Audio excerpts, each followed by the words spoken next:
C'est à la télévision nationale nigérienne qu'il a officialisé sa prise de pouvoir. Le général Abdourahmane Tiani s'est proclamé président du Conseil national de sauvegarde de la patrie, ce même CNSP à l'origine du coup d'État militaire contre le président Mohamed Bazoum. Julien Gall. Il est le nouvel homme fort du Niger.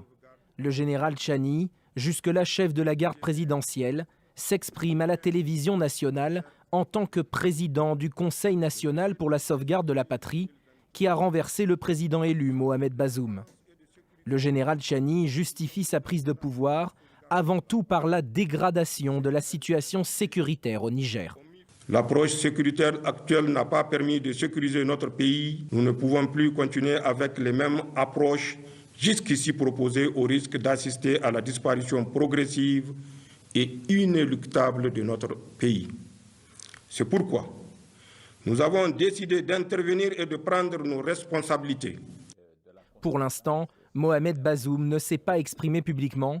Le président renversé serait toujours retenu avec sa famille au palais présidentiel et en bonne santé selon son entourage. Ce jeudi, des centaines de Nigériens étaient venus manifester leur soutien au coup de force devant l'Assemblée nationale du pays. Parmi eux, certains célébraient l'éviction du président Bazoum, qu'ils considèrent comme trop proche de la France, ancienne puissance coloniale, et dont Niamey est un partenaire privilégié au Sahel. Désormais, les putschistes mettent en garde contre toute intervention militaire étrangère et s'en prennent aussi aux hommes politiques du pays. Certains anciens dignitaires, terrés dans des chancelleries en collaboration avec ces dernières, sont dans une logique de confrontation en vue de l'extraction des autorités déchues. Cette attitude belliqueuse, dangereuse et périlleuse n'aura d'autre résultat que le massacre de la population nigérienne et le chaos. Aussi, le CNSP prend-il à témoin l'opinion nationale et internationale sur les conséquences qui découleront de toute intervention militaire étrangère. Le CNSP annonce également que la Constitution est suspendue et que l'ensemble des institutions sont dissoutes. Et inquiète de ce renversement de pouvoir, la CEDEAO se réunira dimanche à Abuja. Après le Mali et le Burkina Faso, le Niger est le troisième pays sahélien qui, depuis 2020, connaît un coup d'État. Plusieurs chefs d'État du continent ont déjà fait part de leurs préoccupations. Caroline Lambolet. Nigérienne. Le général Abdourahmane Tiani, nouvel homme fort du Niger. De quoi susciter des inquiétudes sur le continent. Dernière déclaration en date du président kényan.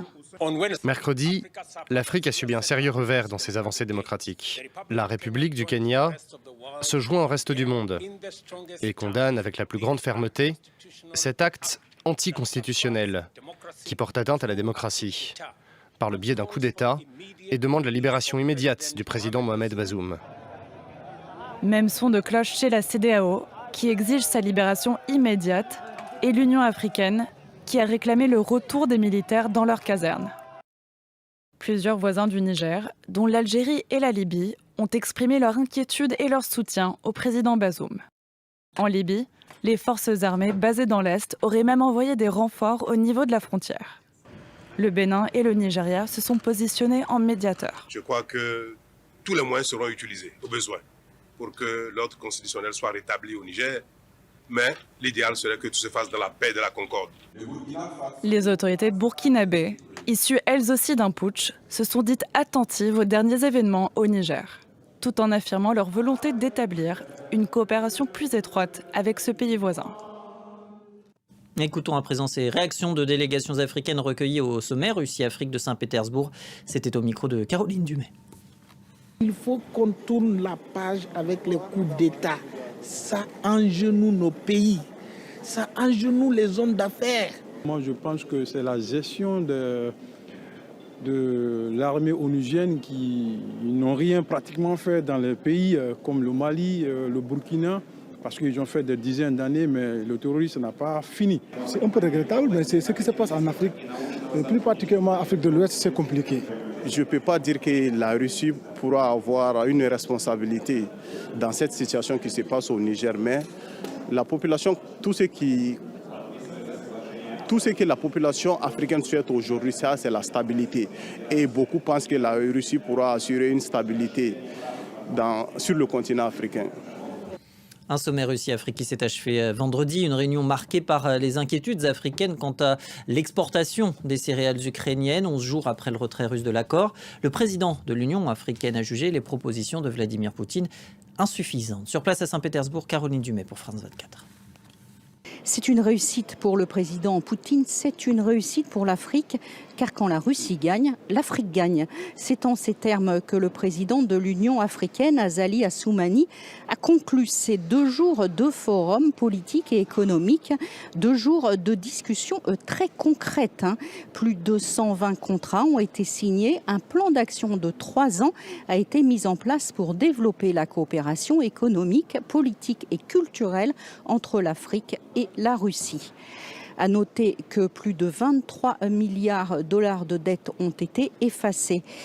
Le président Poutine s'est rendu disponible, mais ça n'est peut-être pas suffisant, a continué Azali Assoumani, qui a précisé qu'il y avait encore des obstacles. L'un des obstacles, ce sont les changements anticonstitutionnels sur le continent, référence à peine voilée au dernier coup d'État au Niger. L'autre obstacle, c'est la guerre avec l'Ukraine, et là, la médiation de paix africaine entend bien faire des progrès. Donc ce forum se termine sur une note optimiste, mais avec quand même quelques points d'interrogation. Au Sénégal maintenant, Ousmane Sonko a été interpellé il y a 2 mois. L'opposant numéro 1, Macky Sall, était condamné à 2 ans de prison pour corruption de la jeunesse. Les violences qui s'en sont suivies ont fait au moins 16 morts selon les autorités. Elie Mandao, bonjour. Vous êtes le correspondant de France 24 à Dakar et vous vous trouvez précisément devant le palais de justice. Quelles sont les raisons de cette arrestation ce soir ? Écoutez, selon les dernières informations, Ousmane Sonko est même placé en garde à vue. Des informations transmises par ses avocats, des avocats à qui on a parlé, qui nous ont détaillé les motifs de son arrestation. Alors ces motifs sont les suivants: vol de téléphone portable et appel à l'insurrection. Les faits se sont déroulés ce vendredi, de retour de la prière du vendredi. Ousmane Sonko se faisait filmer par une gendarme et il a arraché, il a pris le téléphone portable par lequel il était filmé et a demandé à la gendarme de supprimer les vidéos. Ce sont ses propos, sa version sur sa page Facebook, et le procureur de la République a un peu emboîté le pas en publiant un communiqué il y a 1 heure pour donner la version officielle du parquet sur l'arrestation d'Ousmane Sonko. Pas seulement cette histoire de vol de téléphone portable, mais également le procureur a noté de façon globale des écrits, des vidéos ces derniers temps d'Ousmane Sonko qui, selon lui, sont des motifs de troubles à l'ordre public, mais également répréhensibles sur le plan pénal. Le procureur a instruit la sûreté urbaine d'ouvrir une enquête sur des délits et crimes visant Ousmane Sonko. Son parti, le parti Pastef Les Patriotes, a réagi en demandant la libération immédiate d'Ousmane Sonko et a appelé ses partisans à se mobiliser, tout comme la coalition d'opposition d'où fait partie Ousmane Sonko, la coalition Yewwi Askan Wi, qui a également appelé, je cite le communiqué, le peuple à se mobiliser. Est-ce qu'il y a d'autres réactions justement à Dakar? Est-ce que les esprits sont plutôt apaisés dans la capitale sénégalaise? On se souvient de ces violences qui avaient marqué le pays il y a 2 mois après la condamnation. On ne pourrait pas parler d'esprit apaisé. Tout le monde est actuellement préoccupé. Dans les environs du palais de justice de Dakar, il y a quand même un calme qui règne. On a noté, on a vu tout à l'heure quand même des mouvements de forces de l'ordre, de véhicules rentrant dans le palais de justice de Dakar. On n'a pas pour l'heure d'autres informations et on est en train de suivre ce qui se passe un peu dans les environs, dans les autres quartiers de Dakar. Ce serait en tout cas la 3e affaire judiciaire impliquant Ousmane Sonko après 2 condamnations précédemment, une pour diffamation à l'encontre du ministre sénégalais du Tourisme et une autre pour corruption de la jeunesse. Mais on est en train de suivre ce qui se passe actuellement au palais de justice de Dakar pour voir la suite à cette nouvelle affaire qui concerne l'opposant Ousmane Sonko.